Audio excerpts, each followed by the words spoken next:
Ladies and gentlemen, we are finally here. We finally have a new slate for the DC movies. First up is Superman Legacy. Now, it's about damn time we got a new Superman movie. This kind of focuses on his heritage between his human side and his Kryptonian side. It's kind of like a similar take to what they did with the Batman. He is a very new Superman to the role, but he has been around for a little while, I suppose. I'm hoping that it's not very grounded in reality like the Batman. I'm hoping it's more fantastical.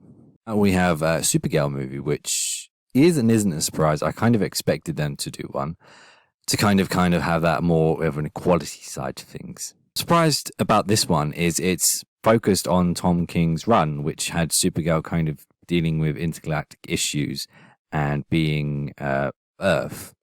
Which is a bit strange because, you know, I would like her interactions with Clark and kind of introducing her into the main universe. Yes, they both have the same powers and stuff like that, but the differences they have is that she survived Krypton. She grew up with that. She was very much aware of everything that was going on, whereas Clark has only seen it on holograms, so he's not a true Kryptonian, if you know what I mean.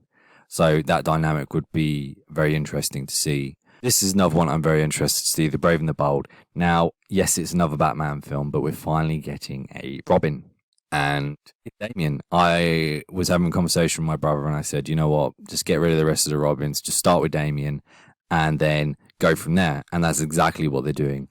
And it's going to be awesome. I hope they focus on Damian being the villain for the first half, just killing criminals and stuff like that. Batman finding that it's his son and then kind of having him kind of join as Robin, like, throughout the rest of the movie. I think that'll be a very interesting take. I loved Grant Morrison's run, and yeah, I'm very excited for this one. Thing I kind of saw coming. It's more of a horror movie. I would like Arcane to be the villain because having the green versus the red would be amazing. I haven't had a chance to watch the TV series or the previous movies, but I have been recently diving into the comics, which are awesome, by the way. Yeah, I'm interested to see what they do with this one. I'm glad it's a feature length instead of a TV series because they can actually put the budget behind it and make it look spectacular. Authority. Now, this is a really, really cool concept. I love the whole watchtower with these godly characters looking over the human race. The problem I have with it is that Apollo has exactly the same powers as Superman and Supergirl. So we have three characters that already have the same power set. And you have Midnighter, who is exactly like Batman. And of course, because we're getting the Batman 2, Brave and the Bold, and this, we're going to have three versions of Superman and three versions of Batman. And I don't really see that working out. I think they should have done a more diverse kind of cast, kind of throw Green Arrow in there. Just someone who's a bit different. But nevertheless, I also would like it to be more of a Watchmen kind of tone, kind of be its own thing. Because if you have three characters kind of all occupying Earth and all having the kind of similarities, I don't think it'll work very well, but I'm excited. It's an interesting choice. I do hope they kind of go more along the lines of this kind of team in the original run as opposed to the more recent Authority they incorporated in DC. I didn't like that very much. Next, we had TV shows. Now, we have Lost Paradise. Honestly, I would have preferred a Wonder Woman movie because Wonder Woman deserves to be up there with Batman and Superman. But this is Themyscira. It deals with a Game of Thrones kind of thing.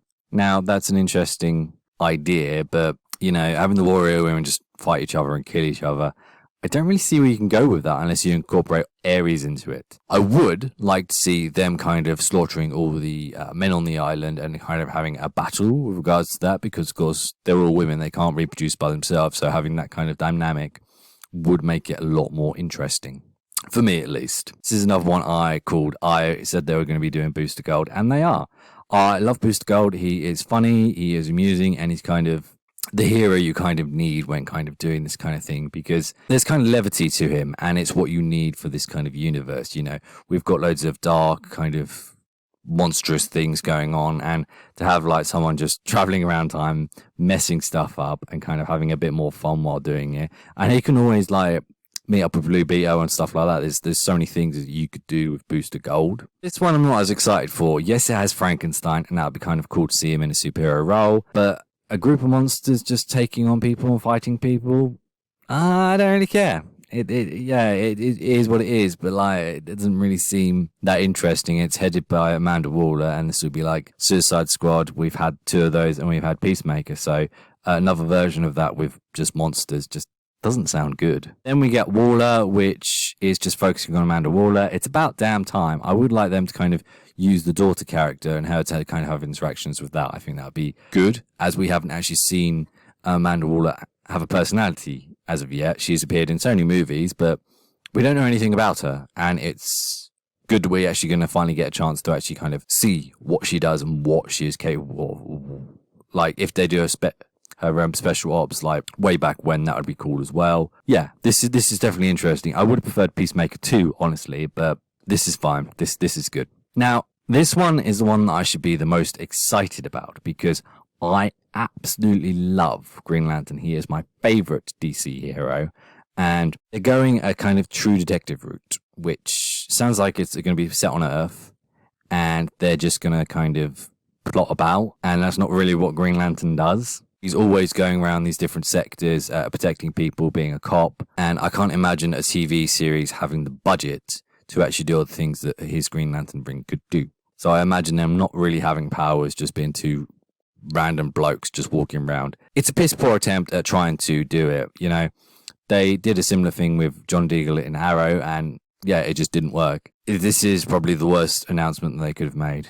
It really is. Green Lantern should be a flagship character as part of the Justice League after all, but they just don't have the guts to do it because they screwed over the original movie. But yeah, that's my thoughts on all of this. What do you guys think? Is there anything that you would have liked to have seen? Please let me know. If you are interested in reading this article, I will leave it in the description below.